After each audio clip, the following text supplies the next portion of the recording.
Another Diablo build, but this time for a Barb. Let me ask you this: do you Barb?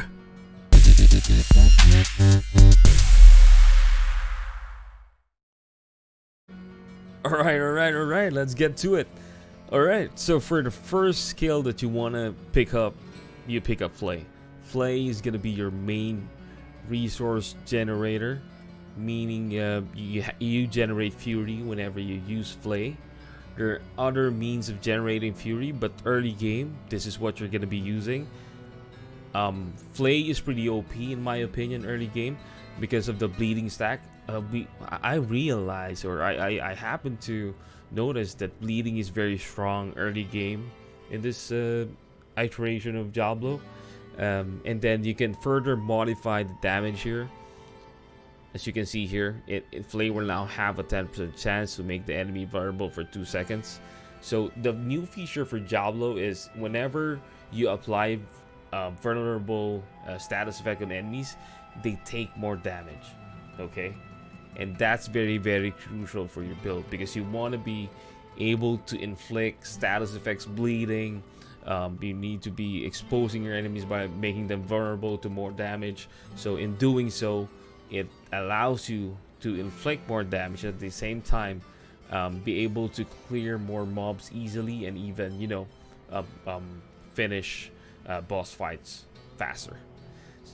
Okay, so after enhanced Flay, you pick up battle Flay. So basically what it does is it adds more bleeding stacks, and at the same time it allows you to step away, do something else, and wait for them to just die through those bleeding damage you're inflicting. Okay, so once you're done with basic, the core will now open up. The core node will now open up for you. So that means you can add more skills. So for this core skill, what I would like to pick up is Whirlwind. Well, this is pretty staple in all Barb builds, Whirlwind has always been there. So basically spin to win to damage your enemies, to kill your enemies. And at the same time, Whirlwind is a resource generator.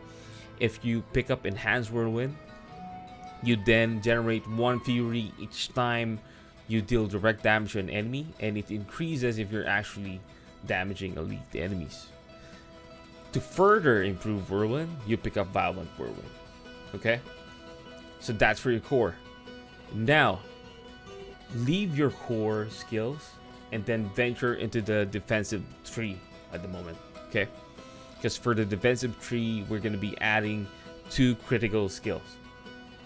First off is the all-time favorite, Rallying Cry. So what it does is it increases your movement speed, not just you, but your whole party.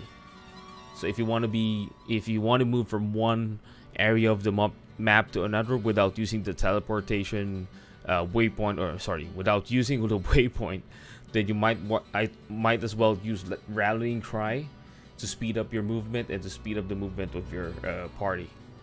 Okay, it also increases your resource generation because if you're using skills, you use up fury, and you need to regenerate your fury to be able to use your other skills. Okay, so if you run out of fury, Rallying Cry can immediately replenish that for you if you trigger it. So the question is how, right? Because if you see here, you just increase the resource generation, but doesn't say that you get fury, right? So to get that, you have to pick up Enhanced Rallying Cry, and then you have to pick up Tactical Rallying Cry. So what it does is, if you're run out of fury, this is your emergency fury generator. You trigger it, and then you get 25 fury in return. And at the same time, if you're using Whirlwind, the skill that we activated previously, then you'll be generating fury as well, depending on the type of enemy. It can be 1 or 3, depending if it's a normal mob, or if you're fighting an elite monster. Okay, another critical skill for the build will be Ground Stomp. Ground Stomp, it allows you to apply an AoE attack, smashing the ground, dealing 10% damage, and then stunning surrounding enemies for 3 seconds. You can further modify this by picking up Enhanced Ground Stomp. And then it's really up to you.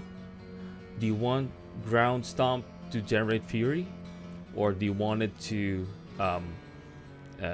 further reduce the cooldown whenever you use an ultimate ability, which we will get to later on.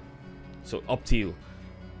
My personal choice is for this strategic Ground Stomp because I don't really need another Fury generator, because I can generate it with Rallying Cry, with Flay, or even with Whirlwind. Okay, so what's next? After the defensive tree, you now have a chance to pick up brawling skills because you've gathered enough points here to be able to unlock it. So the thing that I would like to get from the brawling tree is my all-time favorite, Leap. This is pretty OP, folks. I tell you, it will allow you to move around the map quickly, to move over obstacles, to move from one cliff to another, from high ground to low ground. It's really, really versatile, and at the same time, if you're fighting a boss, it can make you escape, or it will let you escape situations where you're about to die and then you're cornered with a lot of mobs, because if you get cornered with mobs, you're not going to be able to move, right? Unlike in Diablo 3, where you have that potion, that Kool-Aid, wherein you're going to be able to just breeze through or ghost through the mobs or even obstacles. But for this one, you use Leap, and when you use Leap, you'll be able to transfer from one area to another by just jumping over people or over mobs. Okay, it's pretty OP. Now, what I do is I pick up Enhanced Leap so that I can reduce the cooldown by 4 seconds. So if ever I just want to use Leap to go around the map, then this will really help out. And then the last one would be it's either, again, it's really up to you. Do you want it as a Fury generator, or do you want to inflict status effects? For me, because Barb is heavy on inflicting status effects, and we benefit from those status effects infliction because our damage is increased because of that, then I'm gonna pick up Mighty Leap. Okay, so that's for my initial skills, and as you can see here, I'm already level 16, right?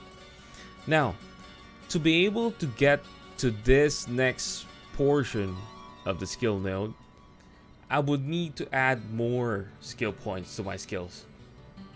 Okay, so what I do is I check what I want to improve more. So since I'm gonna be centering around Whirlwind, and I want Whirlwind to be my primary damage for the build, then I'm probably gonna add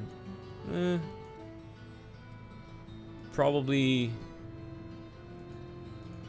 there you go, 5 more points to it. And now, as you can see, as I add 5 more points to it, maxing out Whirlwind, I then unlock the next node, which is Weapon Mastery. Now, this is where I'm gonna give you the option. It's either you take the death blow, which is pretty OP as well, because what it does is, if there's an enemy that's really low on health, you can use this skill, and then if you kill that enemy, you're gonna be the skill will not be in cooldown. You're gonna be able to use the skill over and over and over again, as long as you're last hitting that creep, that mob, that boss. But mind you, if you don't kill that mob, then this will be on cooldown for 15 seconds. That's the only caveat to having this skill on your build. Okay, so if you don't want to take this death blow, what I normally do is I just take Pit Fighter. What it does is it buffs my damage to close enemies, and then I get the 2% distant damage reduction. For me, I really need this, especially if I'm soloing the content. I need more damage. I need more a survivability if I'm gonna be playing alone, if I'm gonna be fighting bosses. So I normally pick one. I use 1 point for Pit Fighter, and then I also use No Mercy, 1 point here, and then Exposed Vulnerability, 1 point here. Okay. Now, I'm already done with weapon mastering, but I can still add more points, or I need to add more points to be able to unlock the next node. Okay, and I need 1 more skill point to do it. So what I do normally is I look at the skills that I have, and I just check which one I want to increase more. Okay, sometimes I probably will just pick Rallying Cry to increase the duration. If not, I'll probably just pick up, let's see, I'll probably just increase one in Pit Fighter. So what it does is it's gonna put it to 6%. There you go. And then what it does is it unlocks the final node that we're gonna be able to access, which is the ultimate node.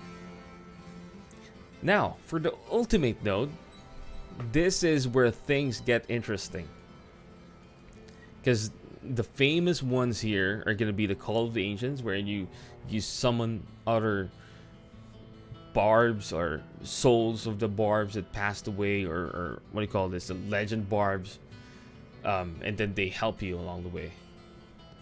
But it's just for a few seconds. Okay, it's not gonna be permanent. So you call them, and then the cooldown is pretty high.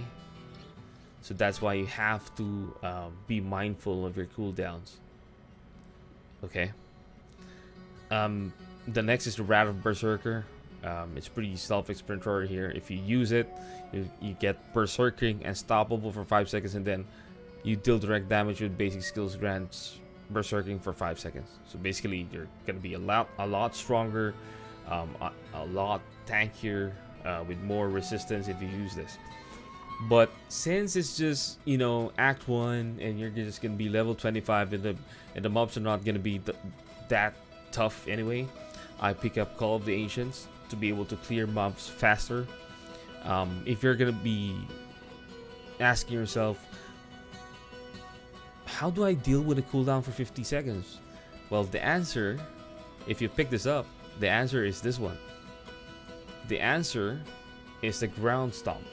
That's why I picked this up.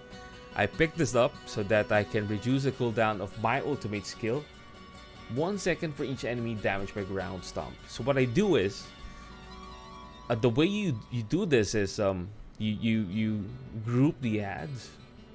You make sure they're all grouped together. You summon your Call of the Ancients, and then you Ground Stomp. So if you have 10 enemies there, then definitely that will reduce the cooldown of your quota. That's how you do it, guys. You just don't Ground Stomp on one enemy, because it's not going to be, you know, it's not going to help much, especially if it's just 1 second, you know. So use it in a big group or big wave of enemies, and then you'll see that you'll have quota available more, because it reduces the cooldown of that skill. Okay, so as you can see, we're now level 25, so that's pretty much it. The only thing that I want to impart to you guys is, as you go along, you get good gears that enhances the skills. So whenever you get legendary drops, make sure that you get legendary items that enhances leap, because leap is pretty OP. There's an item that I got wherein it enhances my leap, and whenever I leap to a group of mobs, it just melts it directly. Then, like, instantaneously it melts. So pick that up.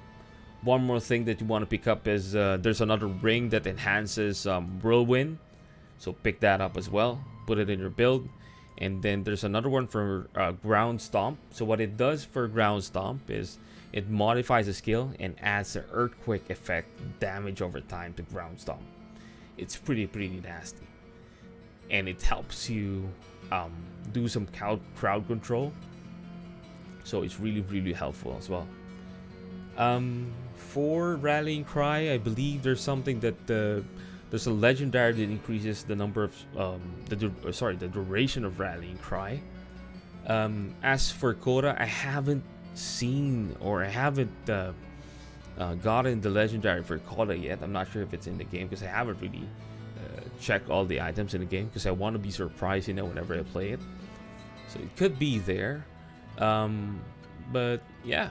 Other than that, one more thing is you could probably get more legendary armor where it gives you more resistance or more maximum life. Just get that, get all of those. If you think it's going to benefit your build, then please do so. This is by no means the final build or perfect build that you need to follow to the letter. You can deviate, you can experiment, but I do suggest that you at least follow some of the core here, because I assure you guys it's going to help you go through all the content, because you're going to have damage with the whirlwind, with the flay, inflicting bleed, and then you're going to have survivability, and then you're also going to, because of rallying cry, and then you're also going to have speed boost. You're going to be able to go around the map faster. You're going to be leaping over things, so again, being able to move around faster and inflict a burst damage for quota. You just have to be mindful of the cooldown, so you have to manage your cooldown, so you have to manage the rotation of your skills. And then through practice, you'll learn how to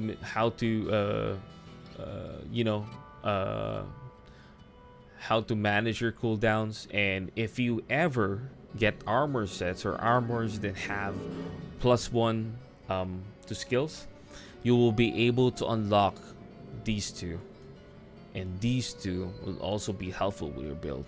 Okay, this is very, very helpful, folks. So I would suggest you get this or max this out. Okay, all right, so pretty easy, right? So again, just to recap, you're gonna be using your flay as your primary generator for fury. Your whirlwind will be your right click.